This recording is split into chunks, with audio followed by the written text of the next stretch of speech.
സൂര്യണ്ണ ഇപ്പൊ എങ്ങനെയുണ്ട്?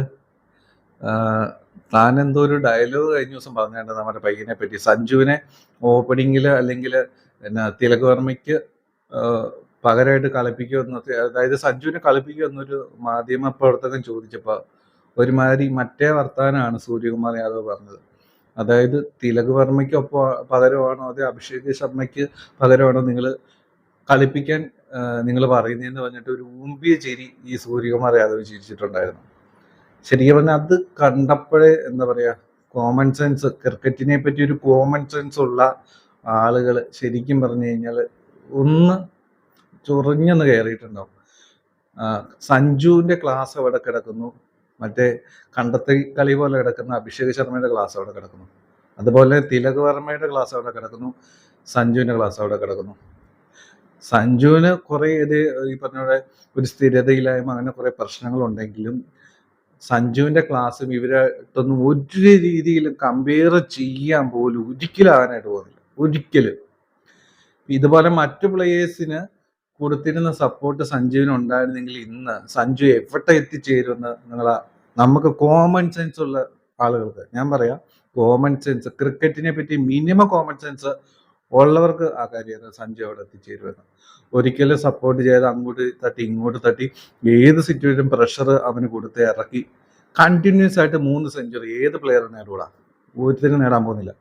അപ്പോൾ സഞ്ജുവിന്റെ ക്ലാസ്സിനെ പറ്റി ഒരുത്തന്നെ ഇവിടെ, ഏത് സൂര്യകുമാർ യാദവ് ആണെങ്കിലും കൂടുതൽ പറയാനൊന്നും നീ നിൽക്കണ്ട. അപ്പോൾ അന്നേ ഇവന് കഴിഞ്ഞ ദിവസം ഈ വാർത്താ സമ്മേളനത്തിൽ ഇവന്റെ ഒരു ചൊറിച്ചിൽ കണ്ടപ്പോഴേ നമ്മളെല്ലാം വിചാരിച്ചതാണ് ഇത് എവിടെ പോയി അവസാനിക്കുന്നു. ആദ്യം നീയൊക്കെ ഭൂമിയിലേക്ക് ഇങ്ങനെ ഇറങ്ങി വന്നൊന്ന് നിൽക്ക്, എന്നതിന് ശേഷം മതി നീയൊക്കെ അഹങ്കരിക്കാനായിട്ട്. കൂടുതൽ ഒരുപാട് അങ്ങ് അഹങ്കരിക്കില്ല നീയൊന്നും. നല്ല പ്ലേയേഴ്സ് ഒക്കെ ഉണ്ട് എന്നുള്ള സത്യം തന്നെയാണ്, പക്ഷെ അഹങ്കരിച്ചു കഴിഞ്ഞാൽ ഇതൊക്കെ തന്നെയായിരിക്കും അവസ്ഥ. സൗത്ത് ആഫ്രിക്കയോട് ഇന്നലെ മൂഞ്ചി തോറ്റതുപോലെ തോറ്റു പോകത്തേ ഉള്ളൂ നീയൊക്കെ, കൂടുതൽ ഒരുപാട് അങ്ങ് അഹങ്കരിച്ചു കഴിഞ്ഞാൽ. കാരണം നമ്മൾ നോക്കുകയാണെങ്കിൽ സൂപ്പർ 8 ആദ്യമത്തെ ഗ്രൂപ്പ് ഘട്ടത്തിലുള്ള പോരാട്ടങ്ങളിൽ നോക്കുകയാണെങ്കിൽ ആധികാരികമായ വിജയം എവിടെയാണ് ഉണ്ടായിട്ടുള്ളത്? ശരിക്കും പറഞ്ഞാൽ മിക്കപ്പോഴും തകർന്നു പോയിട്ടുണ്ട്. പിന്നെ ഇഷാൻ കിഷാനൊക്കെ ഉള്ളതുകൊണ്ടാണ് കുറച്ച് രക്ഷപ്പെട്ടൊക്കെ പോയിന്ന് മാത്രം. പിന്നെ പാകിസ്ഥാനെതിരെ സൂര്യകുമാർ എന്തൊക്കെയോ കളിച്ചു, പുള്ളി എന്തോ പതിവിന് വിപരീതമായിട്ടൊക്കെ ഹോൾഡ് ചെയ്ത് നിൽക്കാനൊക്കെ പുള്ളിക്ക് പറ്റി, അതുകൊണ്ട് കളിച്ചു, രക്ഷപ്പെട്ടങ്ങ് പോയി എന്ന് മാത്രം. പിന്നെ പാകിസ്ഥാന്റെ മണ്ടത്തരങ്ങൾ കൊണ്ടാണല്ലോ അത് ജയിച്ചത്, നമുക്ക് എല്ലാവർക്കും അറിയാം. 7 പേര് സ്പിൻ എറിയാൻ വന്നു, ബാറ്റ് ചെയ്യാൻ ആളില്ല, ഇതുപോലത്തെ ഒരു അവസ്ഥയായിരുന്നു അവിടെ ഉണ്ടായിരുന്നു. അപ്പോൾ സൂപ്പർ 8 വരുമ്പോൾ ആൺപിള്ളേരോട് കളിക്കുമ്പോൾ ഇവനൊക്കെ ഇതായിരിക്കും അവസ്ഥ എന്നുള്ളത് നമ്മൾ മുമ്പേ നമുക്കറിയാവുന്ന ഒരു കാര്യമാണ്. BCCIയുടെ കയ്യിൽ പണമുണ്ട്, കൊഴുപ്പുണ്ട്, അതിന്റെ ഒരു അഹങ്കാരം ഇവന്മാർക്കും ഉണ്ട്. എന്തൊക്കെയോ ആണെന്നുള്ള ഒരു വിചാരം ഇവന്മാർക്കൊക്കെ. അതിന്റെ ഒരു തിരിച്ചടി തന്നെയാണ് ശരിക്കും പറഞ്ഞാൽ ഇന്നലെ തോറ്റു തുന്നം പാടി നാണം കെട്ടപ്പം. എന്തേ തോറ്റു തുന്നം പാടിയപ്പോൾ നിന്റെ വായിലൊന്നും ഉണ്ടായില്ലേ? നിനക്ക് സഞ്ജുവിനെ പറഞ്ഞ് ചിരിക്കാനോ നിന്റെ ഉത്തരവാദിത്തങ്ങളിൽ നിന്ന് ഓളി ഒടിക്കാനല്ലേ നിനക്ക് പറ്റിയിട്ടുള്ളൂ എന്റെ പൊന്നു സൂര്യയെ. ഈ സൂര്യകുമാർ യാദവിനെ നമുക്ക് ഇഷ്ടമൊക്കെ, പക്ഷെ അഹങ്കരിച്ചു കഴിഞ്ഞാൽ ഏവനാണെങ്കിലും നമ്മളെടുത്ത് വെളിയിൽ കളയത്തേ ഉള്ളൂ. എത്ര ഒരുപാട് അഹങ്കരിച്ചു കഴിഞ്ഞാൽ ഇങ്ങനെ അഹങ്കരിക്കുന്നവരെ എവിടെ ചെന്ന് അവസാനിക്കാന്ന് ആദ്യം തന്നെ മനസ്സിലാക്കിയാൽ കൊള്ളാം. അപ്പൊ സഞ്ജുവിന് ഒരു അവസരങ്ങളും കൊടുക്കുക, സഞ്ജുവിന് അവസരങ്ങൾ കിട്ടിയിട്ടില്ല എന്ന് ഞാൻ പറയുന്നില്ല, പക്ഷെ പലപ്പോഴും സഞ്ജു ഇറങ്ങുന്നത് ഏതൊരു അവസ്ഥയിലാണെന്നും കൂടി നിങ്ങളൊക്കെ ഒന്ന് ആലോചിച്ച് നോക്കി നിങ്ങൾക്ക് മനസ്സിലാവും. എന്തേ അത്ര പ്രഷർ ഘട്ടങ്ങൾ പോലും ഇല്ലായിട്ടും എന്തേ അഭിഷേക് കളിക്കാത്ത? 1-ാം നമ്പർ ബാറ്ററാണല്ലോ, എന്തേ കളിക്കാത്ത? അവന്റെ 10 ഇരട്ടി പ്രഷറോട് കൂടിയ ഓരോ നിമിഷവും നമ്മുടെ സഞ്ജു കളിക്കാറ്, എന്നിട്ടും തുടർച്ചയായി 3 സെഞ്ചുറി എടുത്തില്ലേ? ആ ഒരു പ്രഷറേ അവൻ എടുത്തില്ലേ? അപ്പൊ അവന് സപ്പോർട്ട് കിട്ടിയ സഞ്ജു ഇപ്പൊ ഇന്ത്യൻ ടീമിലുള്ള ഏത് പ്ലേയേഴ്സിനേക്കാൾ ഏറ്റവും ക്ലാസ് പ്ലെയറും ടാലന്റഡ് പ്ലെയറും എല്ലാം സഞ്ജു തന്നെയാണ്.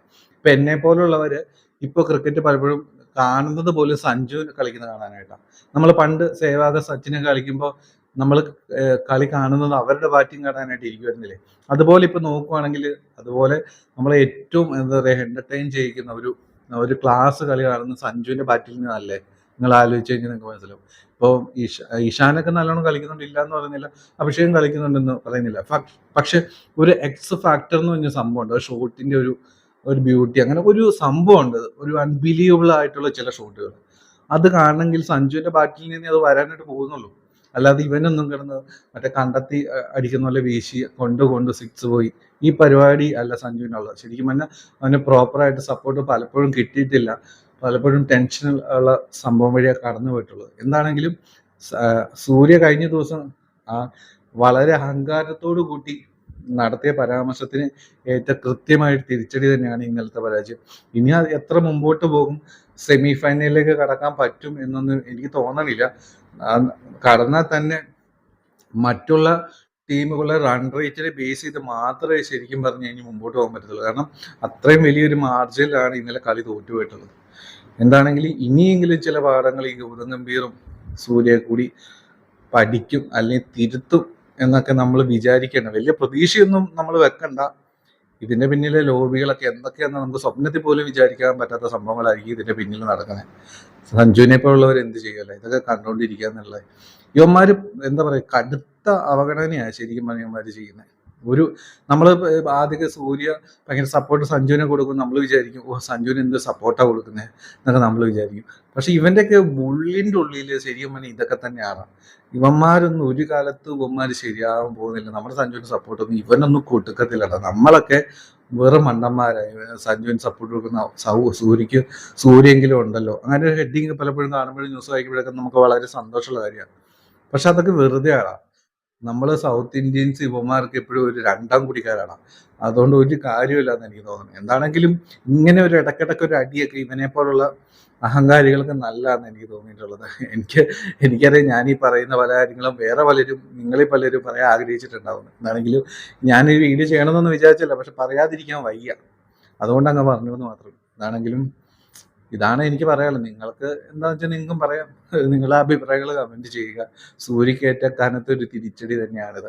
അഹങ്കാരത്തിനുള്ള ഒരു മറുപടിയാണിത്. അപ്പോൾ ടേക്ക് കെയർ, ബൈ ബൈ.